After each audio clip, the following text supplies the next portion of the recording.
जय हिंद दोस्तों।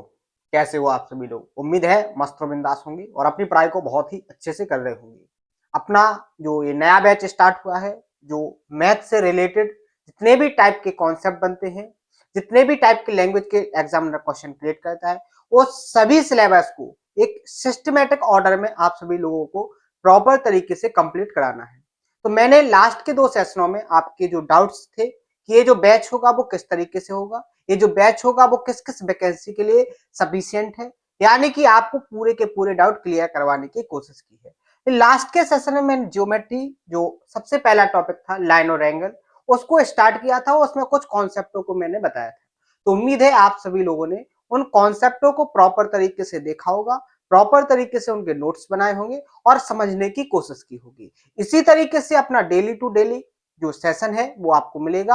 आपको हर एक सेशन को प्रॉपर तरीके से देखना है, उसके हर एक कॉन्सेप्ट को नोट करना है, उसका मल्टीपल टाइम रिवीजन करना है। ऐसा अगर आपने लगभग जो सिलेबस है पूरे सिलेबस को प्रॉपर तरीके से समझा, प्रैक्टिस किया, रिवीजन किया, तो आपके अंदर जो इंप्रूवमेंट होगा वो एक इस लेवल का हो जाएगा कि आप क्वेश्चन को देखोगे और देखते ही क्वेश्चन को सॉल्व कर लोगे। विद इन सेकेंडों में आपके जवाब आपके सामने होंगे। क्लियर है बात? लेकिन उसके लिए जिस तरीके से मैंने आपको बताया है लास्ट के 2 सेशनों में, ये सारा का सारा जो सिलेबस था इसको मैंने समझा दिया है कि किस तरीके से अपने टॉपिक्स होंगे, क्या क्या टॉपिक्स होंगे और आपको किस तरीके से पढ़ाया जाएगा। बात क्लियर है? ये आपका एडवांस मैथ का था। उसके बाद ये जो सिलेबस था ये आपका अरिथमेटिक्स के टॉपिक्स थे कि आपको अरिथमेटिक्स में ये सारे टॉपिक्स कंप्लीट करवाए जाएंगे।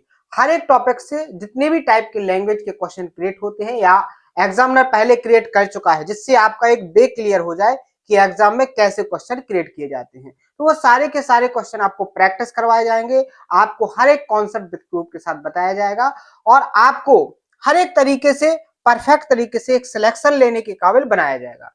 लेकिन उसके लिए आपको बहुत अच्छे से मेहनत करनी होगी। जो आपको पढ़ाया जाएगा उसको प्रॉपर तरीके से आपको पढ़ना भी होगा, समझना भी होगा, रिवाइज भी करना होगा और प्रैक्टिस भी करनी होगी। तभी जाके आप एक सिलेक्शन को ले सकते हो। और अगर आप सिलेक्शन के मकसद से आए हो तो आपको ये सारे के सारे काम जरूर करने हैं, क्योंकि आपके पास कुछ भी नहीं है करने के लिए बगैर प्रैक्टिस, रिवीजन और बहुत अच्छे से समझने की। तो आप लोग बहुत अच्छे से समझो, बहुत अच्छे से पढ़ो, क्योंकि आपके सपने आपके खुद के सपने हैं और उनको पूरा करना आपकी खुद की जिम्मेदारी है। ठीक है? तो उसके लिए सारे के सारे रास्ते मैं क्लियर करके आपको समझाऊंगा, बस उन रास्तों पर आपको चलना है। बात क्लियर है? तो लास्ट के सेशन में मैंने आपको बताया था कि ज्योमेट्री में जो अपना पहला टॉपिक होगा वो अपना होगा लाइन और एंगल। क्या होगा? लाइन और एंगल। यानी कि इस टॉपिक्स में जो हम पढ़ेंगे वो पढ़ेंगे कि जो रेखा और कोण से रिलेटेड, रेखा और जो कोण है इससे रिलेटेड जितने भी टाइप के अपने कॉन्सेप्ट बने हैं या इन कॉन्सेप्टों से रिलेटेड एग्जामिनर ने क्वेश्चन क्रिएट किए हैं, उन सभी कॉन्सेप्टों को अपन प्रॉपर तरीके से देखेंगे, समझेंगे और उन पर जो क्वेश्चन पूछे गए हैं उन सभी क्वेश्चनों की प्रैक्टिस करेंगे और आगे किस लेवल के क्वेश्चन क्रिएट हो सकते हैं उन सभी क्वेश्चनों को अपन बहुत अच्छे से प्रैक्टिस करेंगे। बात क्लियर है? तो इसमें मैंने आपको कल के सेशन में बताया था कि सबसे जो बेसिक कॉन्सेप्ट है ज्योमेट्री में वो है पॉइंट। क्या है? पॉइंट। यानी कि पॉइंट क्या है, इसका डायग्राम क्या है, इसकी प्रॉपर्टीज क्या है, वो सारी की सारी चीजें मैंने आपको कल बताई थी। जैसे ही पॉइंट से आगे बढ़े थे तो मैंने दूसरे नंबर पे आपको बताया था लाइन, यानी कि रेखा। और आगे जैसे ही बढ़े थे अपन तो अपन ने सीखा था क्या? Line segment. क्या सीखा था? लाइन सेगमेंट, रेखाखंड। उसके बाद अपन आगे बढ़े थे तो अपन ने क्या पढ़ा था? रे। क्या पढ़ा था? रे।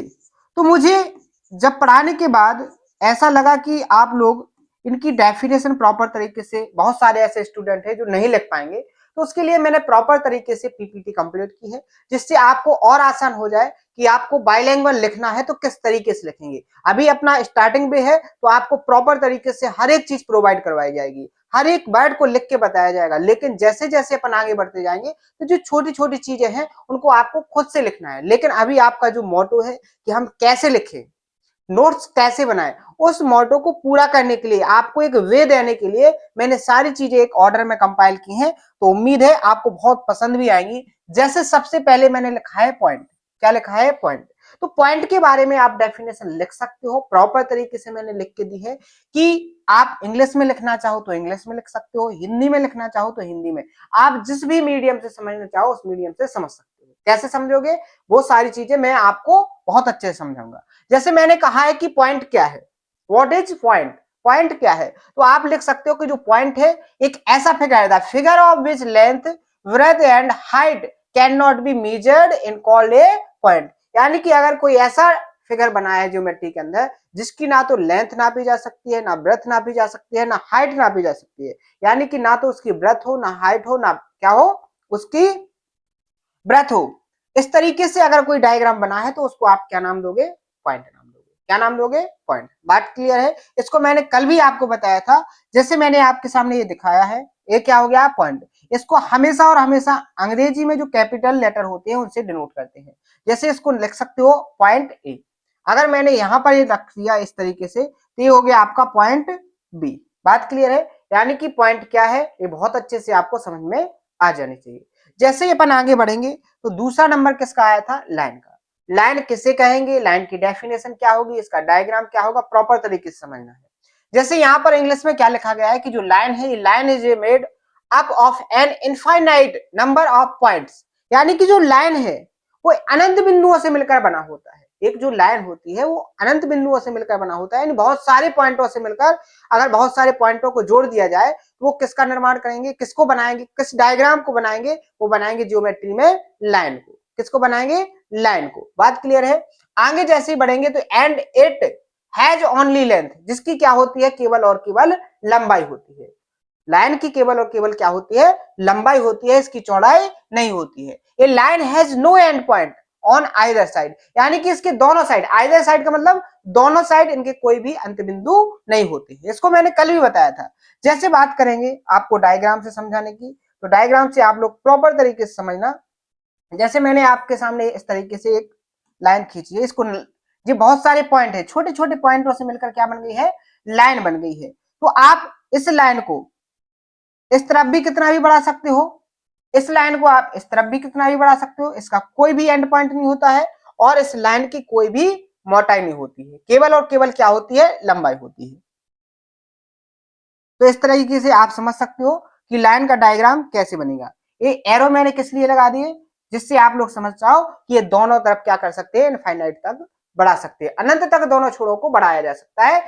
लाइन का कोई भी अंत बिंदु नहीं होता है। इसको डिनोट कैसे करते हैं उसको समझो। जैसे इस पॉइंट पर ए है, ये हो गया आपका बी पॉइंट, तो इस लाइन का नाम कैसे लिखोगे? तो इसको लिख सकते हो ए बी, और इसके ऊपर इस तरीके से साइन बना दोगे तो हो जाएगी ये लाइन ए बी। क्या हो जाएगी? Line A B. इस साइन का मतलब है कि ये रेखा है, इस साइन का मतलब क्या है? रेखा है, और इसको दोनों तरफ इनफाइनाइट तक बढ़ाया जा सकता है। इसकी कोई चौड़ाई नहीं होती है, केवल लंबाई होती है, और ना ही इनका कोई अंत बिंदु होता है। बात क्लियर है? पॉइंट और लाइन दो चीजें जो बेसिक कॉन्सेप्टों में आती हैं, दोनों ही आपकी कंप्लीट हो जानी चाहिए। बात क्लियर है? आगे बढ़ेंगे तीसरे कॉन्सेप्ट। तीसरा कॉन्सेप्ट अपना है रे का। किसका है? रे का, यानी कि किरण। रे क्या है? तो यहां पर क्या बोला गया है कि जो रे होती है, ये रे हैज वन एंड पॉइंट, यानी कि जो रे है उसका एक एंड पॉइंट होता है। डायग्राम से समझो, डायग्राम से बहुत अच्छे से समझ में आता है। एक बात और ध्यान रखना है आपको, जियोमेट्री को पर्टिकुलर तरीके से अगर आपको समझना है, जियोमेट्री पर अगर आपको बहुत अच्छे से पकड़ बनानी है, तो आपको हर एक डायग्राम पर पकड़ होनी चाहिए। आपको हर एक डायग्राम बनाना आना चाहिए ज्योमेट्री में, और ज्योमेट्री डिपेंड ही डायग्राम पर करती है। अभी बहुत सारे टॉपिक्स अपन को पढ़ना है। जो ज्योमेट्री है, ज्योमेट्री अपनी 4 पार्ट में कंप्लीट होगी। कैसे? सबसे पहला जो पार्ट अपने स्टार्ट किया है लाइन और एंगल, इसके बाद दूसरा पार्ट होगा ट्रायंगल वाला, तीसरा पार्ट होगा क्वाड्रिलेटरल यानी चतुर्भुज वाला, यानी इसके बाद जो 5वां टॉपिक होगा वो होगा अपना सर्कल। 4 टॉपिक में अपना ज्योमेट्री कंप्लीटली फिनिश हो जाएगा। लेकिन चारों टॉपिक्स में आपके लगभग 600 प्लस क्वेश्चन होने वाले हैं, और आपके जो कॉन्सेप्ट होंगे वो 150 से 180 के समथिंग होंगे। क्या होंगे? जो अपने कॉन्सेप्ट होंगे, इसमें जो अपने ज्योमेट्री में कॉन्सेप्ट होंगे, वो टोटल जो कॉन्सेप्ट होंगे ज्योमेट्री से, कॉन्सेप्ट प्लस आपकी थ्योरम, प्रमेय जिनको बोलते हो, ये होंगी अपनी 150 से लेकर 200 तक। ये अपनी कॉन्सेप्ट प्लस थ्योरी होगी। इसमें हर एक कॉन्सेप्ट को विद प्रूफ के साथ बताया जाएगा। आपको हर एक वो कॉन्सेप्ट जिससे एग्जामिनर ने क्वेश्चन क्रिएट किया है या आगे कर सकता है, वो पूरा कंटेंट आपको प्रोवाइड करवाया जाएगा। बेहतर तरीके से, शानदार तरीके से आपको समझाया जाएगा, बिल्कुल आसान भाषा में, ठीक है। और आपको बहुत अच्छे से समझ में भी आएगा। अभी तक जो आपने पढ़ा है उसमें आपको इंटरेस्ट ना लगा हो, लेकिन अब आप जो पढ़ने वाले हो उसमें बहुत अच्छे से आपका इंटरेस्ट बढ़ेगा। हर एक सब्जेक्ट में आपका इंटरेस्ट बढ़ जाएगा और मेहनत से पढ़ोगे तो आपको खुद में इतना ज्यादा इंप्रूवमेंट देखने को मिलेगा जो आपने अभी तक अपने आप में नहीं देखा होगा, क्योंकि इतनी मेहनत के साथ आपको कंटेंट प्रोवाइड करवाया जा रहा है कि हर वो कंटेंट जो एक एग्जाम में सिलेक्शन लेने के लिए जरूरी है वो आपको सभी का सभी प्रोवाइड करवाया जाएगा। यानी कि आपको कंटेंट के लिए कहीं और सर्च करने में अपना टाइम वेस्ट नहीं करना पड़ेगा। पूरा का पूरा जो सिलेबस है, जो कंटेंट है, जो एग्जाम ऑथेंटिक कंटेंट है, वो आपको आसान तरीके से प्रोवाइड करवाया जाएगा। बस आपको ध्यान से पढ़ना है, मेहनत से पढ़ना है, प्रैक्टिस रिवीजन पर बहुत ज्यादा ध्यान देना है। क्लियर है बात? तो यहाँ पर डायग्राम से अगर समझो कि रे क्या है, तो आप लोग यहाँ पर देखोगे मैंने ये आपके सामने एक डायग्राम बनाया है, ठीक है। इस डायग्राम में आप लोग देखोगे, ये देखो, इसमें आपको केवल एक तरफ एरो दिख रहा है और यहाँ पर कोई एरो नहीं, तो ये हो गया एक एंड पॉइंट। मान लीजिए ओ हो गया और यहाँ पर ये मान लो पी हो गया, तो ये क्या हो गई, एक रे, एक पर्टिकुलर डायरेक्शन में खींची गई। एक एंड पॉइंट से एक पर्टिकुलर डायरेक्शन में अगर कोई लाइन खींची जाती है तो वो क्या कहलाती है, रे कहलाती है। एक प्रकार से लाइन है, अगर एक डायरेक्शन में जा रही है तो भी लाइन है, क्योंकि लाइन का ही तो पार्ट है। तो ये क्या हो जाएगी, आपकी किरण। इसको क्या नाम दोगे आप, रे। हिंदी में लिखोगे इसको किरण। बात क्लियर है? ध्यान से देखोगे, इसको डिनोट कैसे करते हैं इस बात को समझो। ये लिखी होगी, जैसे इसको लिखना है तो इसका नाम लिखोगे ओपी और इसके ऊपर ऐसे साइन लगाओगे, तो इसका मतलब हो गया कि ये ओ से पी की ओर खींची गई है। डायरेक्शन का बहुत ज्यादा वैल्यू है। अभी जब आपको डायग्राम बनाने के लिए क्वेश्चन में दिया जाएगा और आपको जो इन्फॉर्मेशन है उससे डायग्राम बनाना है, और अगर आपने डायरेक्शन को सही तरीके से नहीं समझा तो फिर आपका डायग्राम सही नहीं बनेगा और आप फिर डाटा को डिनोट नहीं कर पाओगे, फिर आपका सॉल्यूशन नहीं निकलेगा। कॉन्सेप्ट आएगा और अगर डायग्राम नहीं बना है तो भी आप क्वेश्चन का सॉल्यूशन नहीं दे सकते, ठीक है। तो जैसे अगर मैं इसको लिख दूंगा इस तरीके से ओपी और मैंने एरो इस तरीके से लगा दिया, तो अब इसका मतलब हो गया कि पी से ओ की तरफ खींची गई है। जो रे है वो पी से ओ की तरफ खींची गई है। इसका मतलब क्या है कि जो लाइन, जो किरण है वो ओ से पी की ओर खींची गई है और यहाँ पर पी से ओ की ओर खींची गई है। बात क्लियर है? डायरेक्शन का बहुत ज्यादा वैल्यू है। क्लियर है? आगे बढ़ेंगे। ये बेसिक है ज्योमेट्री का। मैंने क्या बोला, बिल्कुल जीरो लेवल से आपको उठाएंगे, जीरो लेवल से आपको एक एडवांस लेवल तक लेके जाएंगे। ये सिलेबस जो होने वाला है, मेन जो टारगेट है, आपको कंप्लीट मैथ को स्ट्रॉन्ग करवाना है कि आपको मैथ में किसी भी एग्जाम का हो, चाहे आप एसएससी को देख लें, चाहे आप सीडीएस को देख लें, चाहे किसी स्टेट एग्जाम को देख लें, हर एक एग्जाम को टारगेट करके जिसमें मैथ पूछा जाता है वो पूरा का पूरा सिलेबस आपको कंप्लीट करवाया जाएगा। क्लियर है? और समझ में भी आपको बेहतर तरीके से आएगा। आगे जैसे ही अपन बढ़ेंगे तो नंबर किसका आया है, लाइन सेगमेंट, रेखाखंड। कल भी मैंने आपको समझाया था, क्या बोला था कि line segment has two end point. अगर कोई एक ऐसी लाइन खींची जाए जिसके दोनों एंड पॉइंट हो, यानी कि लाइन के एक पर्टिकुलर पार्ट को ही आप क्या कहोगे, लाइन सेगमेंट। आपको जो लाइन सेगमेंट वर्ड है इसी में डेफिनेशन छिपी हुई है। लाइन यानी रेखा और सेगमेंट का मतलब होता है खंड। यानी कि अगर कोई रेखा है, अगर कोई रेखा है, जैसे ये रेखा है, और मैंने इस रेखा का एक पर्टिकुलर फिक्स पार्ट ले लिया, जैसे ये वाला पार्ट ले लिया, तो यहाँ पर ये जो पार्ट है, ये वाला भाग, इस भाग को ही आप क्या कहोगे, नाम दोगे line segment.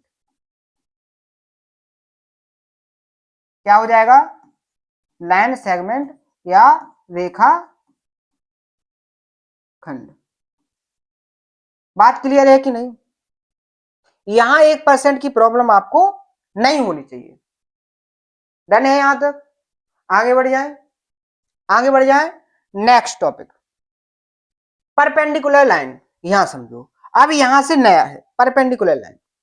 Perpendicular line basically होती क्या है, बहुत ही ध्यान से समझना, बहुत ही इंपॉर्टेंट कॉन्सेप्ट है। इस पर क्वेश्चन नहीं आएगा, लेकिन इससे आगे के कॉन्सेप्ट जरूर बनेंगे, आगे के कॉन्सेप्ट जरूर बनेंगे। एग्जामिनर आपसे नहीं पूछेगा कि लाइन सेगमेंट क्या है, एग्जामिनर आपसे नहीं पूछेगा कि लाइन क्या है, लेकिन अगर आपने लाइन को पढ़ लिया, लाइन सेगमेंट को पढ़ लिया, परपेंडिकुलर लाइन को पढ़ लिया, तो फिर आगे जो कॉन्सेप्ट बनने वाले हैं वो इन्हीं शब्दों से बनने वाले हैं, इन्हीं शब्दों का यूज करके कॉन्सेप्ट बनेंगे। तो फिर वहां पर आपको एक क्लियर तरीके से समझ में आएगा कि बेसिकली बात किस तरीके से बोली जा रही है, आपको डायग्राम बनाना कैसे है, ये सारी की सारी प्रोसेस आपको समझ में आएगी।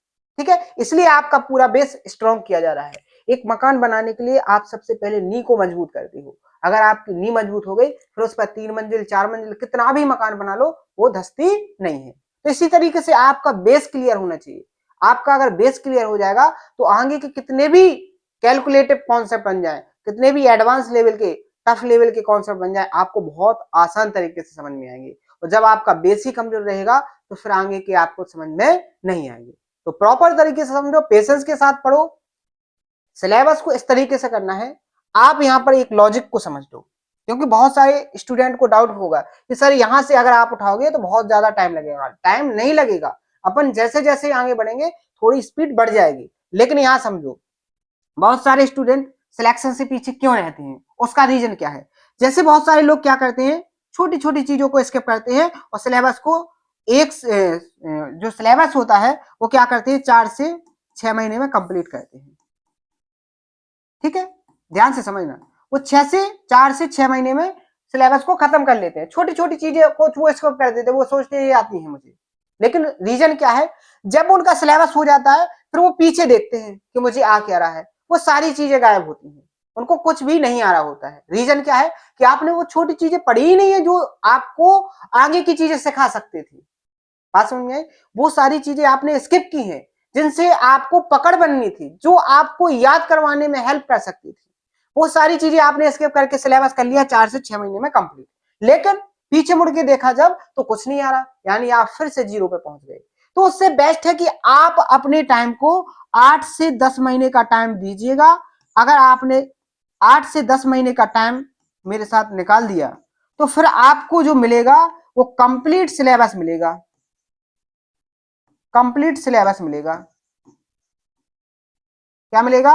कंप्लीट सिलेबस मिलेगा। और सिलेबस ऐसे नहीं कि आप पीछे मुड़ के देखो तो सब गायब, और ये आपको पूरा प्रैक्टिस के साथ होगा। प्रैक्टिस के साथ जब होगा तो आपको आपके माइंड में होगा, ये जो सिलेबस होगा वो कहां पर होगा, आपके माइंड में होगा। नोटबुक में तो होगा ही होगा, माइंड प्लस नोटबुक में होगा। इस बात को समझो। अगर आपने बहुत अच्छे से समझा और 8 से 10 महीने का टाइम दिया तो जो कंप्लीट सिलेबस है वो आपके माइंड में होगा, और नोटबुक में तो होगा ही होगा, क्योंकि आप प्रॉपर तरीके से उसके नोट्स भी बनाओगे।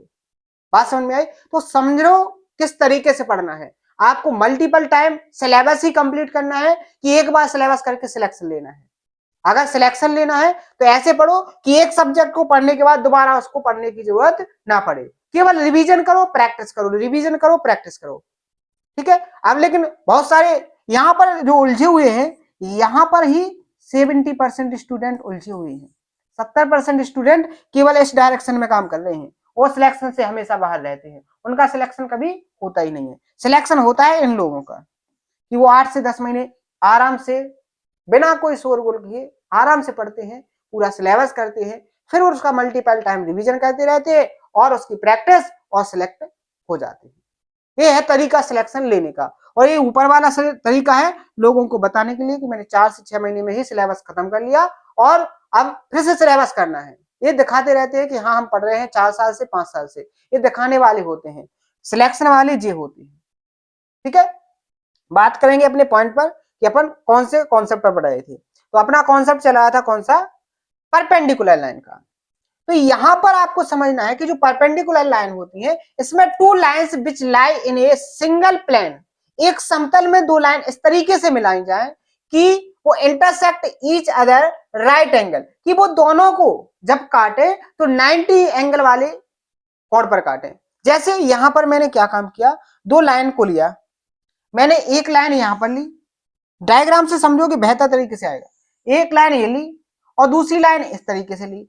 अब यहाँ पर इन दोनों लाइनों ने इंटरसेक्ट किया। देखो इंटरसेक्ट तो कैसे भी कर सकती है, देखो जे भी दो लाइनें इंटरसेक्ट कर रही हैं, जे भी दो लाइनें इंटरसेक्ट कर रही हैं, जे भी दो लाइन इंटरसेक्ट कैसे भी कर सकती हैं, जे भी दो लाइन इंटरसेक्ट कर रही हैं। लेकिन कंडीशन है पर्टिकुलर लाइन की, जो कॉन्सेप्ट है, जो थ्योरी कहती है कि अगर कोई दो लाइन परपेंडिकुलर है तो वो दोनों लाइन एक दूसरे को जो इंटरसेक्ट करेंगी, जो प्रतिच्छेद करेंगी, वो इस तरीके से करना चाहिए कि इंटरसेक्ट पॉइंट पर दोनों लाइनों के बीच में जो एंगल बने वो राइट एंगल हो, यानी 90 डिग्री का हो। यहां भी 90 डिग्री का बनेगा और यहां भी 90 डिग्री का बनेगा, यहां पर भी 90 डिग्री का एंगल बनेगा, ये वाला भी 90 डिग्री का। यानी कि दो लाइनें अगर इस तरीके से काटती हैं एक दूसरे को कि उनके बीच में जो इंटरसेक्ट पॉइंट है, उस इंटरसेक्ट पॉइंट पर प्रतिच्छेद बिंदु पर जो कोण बनना चाहिए वो 90 डिग्री का बनना चाहिए दोनों लाइनों के बीच में। तो वो दोनों लाइनें एक दूसरे की क्या कहलाएंगी, परपेंडिकुलर। इनको डिनोट कैसे करते हैं, जैसे ये आपकी एल लाइन हो गई और ये हो गई आपकी एम लाइन, तो इसको डिनोट कैसे करेंगे, इसको डिनोट करेंगे एल परपेंडिकुलर, ऐसे साइन बनाएंगे, उल्टा टी, उल्टा टी बनाएंगे, एल परपेंडिकुलर एम। बात क्लियर है, समझ में आपको आ गया कि नहीं आ गया, डन है यहां तक, आगे बढ़े नेक्स्ट कॉन्सेप्ट। आज अपन को पूरा बेसिक कंप्लीट करना है, कल से कॉन्सेप्ट को सीखना है, फिर क्वेश्चनों की प्रैक्टिस करना है, ठीक है। आज अपना पूरा बेसिक कंप्लीट होना चाहिए। सेशन आपको ध्यान रखना है, सेशन आपको ध्यान रखना है 50 से 60 मिनट के बीच का सेशन होगा, 50 से 60 मिनट, यानी 1 घंटे तक भी अपना सेशन जा सकता है। लेकिन पढ़ना है, सिलेबस को जल्दी करना है, पूरा करना है। अगर छोड़ छोड़ के करना है तो ये 40 मिनट का सेशन लेंगे और जल्दी सिलेबस खत्म हो जाएगा। अगर आपको पूरा का पूरा पढ़ना है तो 50 से 60 मिनट का होगा और थोड़ा टाइम भी लगेगा, ठीक है। लेकिन पढ़ाएंगे पूरा, और ऐसा पढ़ाएंगे कि आपको दोबारा पढ़ने की जरूरत नहीं पड़ेगी, आपको केवल अपने नोट्स रिवीजन करने की जरूरत पड़ेगी। यहाँ पर जो दूसरा लाइन आया, कॉन्सेप्ट आया है, वो पैरेलल लाइंस। पैरेलल लाइन से पूरा ही कॉन्सेप्ट बनता है, बहुत सारे कॉन्सेप्ट निकलेंगे इससे। अब वो कंडीशन क्या है पैरेलल लाइंस की, लाइंस तो बहुत सारी होती है, लेकिन पैरेलल लाइंस पर्टिकुलर बात कर रहे हैं तो वो क्या है, उसका कॉन्सेप्ट क्या है, उसको समझो। तो थ्योरी कही गई है कि two lines lying in a plane, अगर दो लाइन ऐसे मिलेंगी, प्लेन समतल में ऐसे बनेंगी, and having no common intersect point are called parallel line, यानी कि उनका कभी भी कोई भी इंटरसेक्ट प्रतिच्छेद बिंदु ना होने, कोई भी कॉमन, कि दोनों लाइनें कभी भी एक दूसरे को इंटरसेक्ट ना करें। इनडायरेक्ट तरीके से बोला गया है the distance between two parallel lines is constant, यानी कि उन दोनों लाइन के बीच की जो दूरी है वो कैसी रहनी चाहिए, कांस्टेंट। जैसे मैंने एक लाइन जे खींची, ध्यान से समझना, डायग्राम छप जाता है माइंड में अगर आप डायग्राम से समझो तो, और समझ में भी रहता है। ये आपकी एल हो गई, ये आपकी एम हो गई, और इन दोनों बीच की जो डिस्टेंस है, अगर यहाँ पर एक्स है तो यहाँ भी एक्स होनी चाहिए, कहीं पर भी देख लो यहाँ भी एक्स होनी चाहिए, यहाँ पर भी एक्स होनी चाहिए, यानी कि हर एक जगह दोनों की जो बीच की डिस्टेंस है वो हमेशा कॉमन रहनी चाहिए। बात क्लियर है, बात क्लियर है, समझ में आया कि नहीं आया। यानी दो लाइन अगर आप खींच रहे हो और वो इस तरीके से खींची जाए कि उन दोनों के बीच की जो डिस्टेंस है वो कैसी हो, कॉमन हो, तो आपकी दोनों लाइन क्या कहलाएंगी, पैरेलल लाइन। यहां पर आप इसको डिनोट कैसे करोगे, इसको करोगे एल पैरेलल एम, ये क्या हो जाएगा, एल समांतर एम। ये जो साइन है, ये जो साइन है, ये साइन किसका है, समांतर लाइन का, पैरेलल लाइन का। बात डन, समझ में आ गया कि नहीं आ गया, आगे बढ़े नेक्स्ट कॉन्सेप्ट, कोइंसिडेंट लाइन, समपाती रेखाएं। अब दो लाइन ऐसी, टू और मोर लाइंस, दो या दो से ज्यादा line that converse each other completely, दो एक दूसरे को कैसे पूरी तरीके से ढक ले, तो वो क्या कहलाएंगे, अपनी कोइंसिडेंट लाइन। जैसे मैंने एक लाइन ये खींची और इसी के ऊपर दूसरी लाइन, देखो ये ब्लैक कलर की है, और दूसरी लाइन ऐसे खींच दी कि वो क्या हुई, पूरी की पूरी इस पर ढक जाए। देखो इस तरीके से ऐसे खींचना है कि वो इसको क्या कर ले, पूरी तरीके से ढक ले, तो वो दोनों लाइन एक दूसरे की क्या कहलाएंगी, कोइंसिडेंट लाइन। देखो अब इस रेड वाली लाइन ने ब्लैक वाली लाइन को पूरी तरीके से ढक लिया, तो रेड और ब्लैक ये दोनों लाइन क्या हो जाएंगी, कोइंसिडेंट। देखो ये दोनों लाइन क्या हो जाएंगी, कोइंसिडेंट लाइन। बात समझ में आ गया, यानी इनको बोलेंगे अपन समपाती रेखाएं। बात क्लियर है, समझ में आ गया, आगे बढ़े, नेक्स्ट कॉन्सेप्ट, कॉन्करेंट लाइन, संगामी रेखाएं। जब दो या दो से ज्यादा लाइनें इस तरीके से खींची जाए कि वो किसी एक कॉमन पॉइंट से होकर जाए। देखो जी, ये सारी की सारी रेखाएं क्या एक कॉमन पॉइंट से होकर जा रही हैं, तो ये सभी रेखाएं क्या कहलाएंगी, कॉन्करेंट लाइन। कौन से पॉइंट से, इस पॉइंट से जा रहे हैं, तो ये सारी रेखाएं क्या कहलाएंगी, आपकी संगामी रेखाएं। बात क्लियर है, आगे बढ़ेंगे, नेक्स्ट कॉन्सेप्ट, कोलिनियर पॉइंट, संरेख बिंदु। संरेख, रेख माने रेखा, यानी जब दो या दो से ज्यादा पॉइंट एक ही लाइन पर हो तो वो क्या कहलाएंगे, संरेख बिंदु। क्या कहलाएंगे, संरेख। देखो जी, एक ही लाइन पर आ गए, कहां पर आ गए, एक ही लाइन पर आ गए, तो ये क्या कहलाएंगे, आपके संरेख बिंदु कहलाएंगे। सभी के सभी कौन से बिंदु कहलाएंगे, संरेख बिंदु। बात समझ में आ गई। डेफिनेशन आपको यहां से लिख लेनी है, हिंदी में चाहो हिंदी में, इंग्लिश में चाहो इंग्लिश में। बात क्लियर है, आगे बढ़े, नेक्स्ट। अब देखो, जितने भी टाइप की अपनी लाइन हो सकती थी, सबसे पहले अपन ने पढ़ लिया लाइन को। लाइन के जितने भी पार्ट हो सकते हैं सभी के सभी हमने बता दिए। कोलिनियर पॉइंट बता दिया, कॉन्करेंट लाइन बता दिया, परपेंडिकुलर लाइन बता दिया, आपको लाइन सेगमेंट बता दिया, रे बता दिया, यानी जितनी भी टाइप की लाइंस हो सकती थी सभी के सभी लाइन को मैंने प्रॉपर तरीके से आपको समझा दिया। सभी का डायग्राम बता दिया, सभी को किस तरीके से डिनोट करना है वो भी बता दिया। बात समझ में आई। अब यहां से आगे का जो सेशन होगा वो होगा अपना एंगल से रिलेटेड। तो कल के सेशन में अपन सीखेंगे कि किस तरीके से एंगल बनते हैं, एंगल के क्या क्या टाइप हैं, वो सारी की सारी चीजें आपको कल के सेशन में समझाई जाएंगी। तो आज का सेशन अगर पसंद आया हो तो इसको लाइक जरूर करें, शेयर जरूर करें और इसको ज्यादा से ज्यादा सपोर्ट करें। कल के सेशन में अपने क्या होंगे, ये एंगल वाले कॉन्सेप्ट कंप्लीट होने के बाद ये सारे के सारे जो क्वेश्चन है जो प्रीवियस ईयर एग्जाम में पूछे गए हैं, इन सभी क्वेश्चनों को प्रॉपर तरीके से आपको प्रॉपर प्रैक्टिस करवाया जाएगा। आपको समझाया जाएगा कि कैसे आपको कॉन्सेप्ट को पकड़ना है और कैसे विद इन सेकेंडों में आपको आंसर फाइंड करना है। लेकिन इसके लिए आपको पूरी मेहनत से पढ़ना पड़ेगा। हर एक कॉन्सेप्ट को, चाहे वो छोटा हो चाहे बड़ा हो, प्रॉपर तरीके से उसको प्रैक्टिस करना है, रिवीजन करना है, मल्टीपल टाइम रिवीजन करना है। ठीक है, तो आज के सेशन में अपन यहीं रुकेंगे। सेशन को ज्यादा से ज्यादा शेयर करना है और बहुत ही मेहनत से पढ़ना है। ठीक है, आज के सेशन में इतना ही, मिलते हैं नेक्स्ट सेशन में। थैंक यू, धन्यवाद।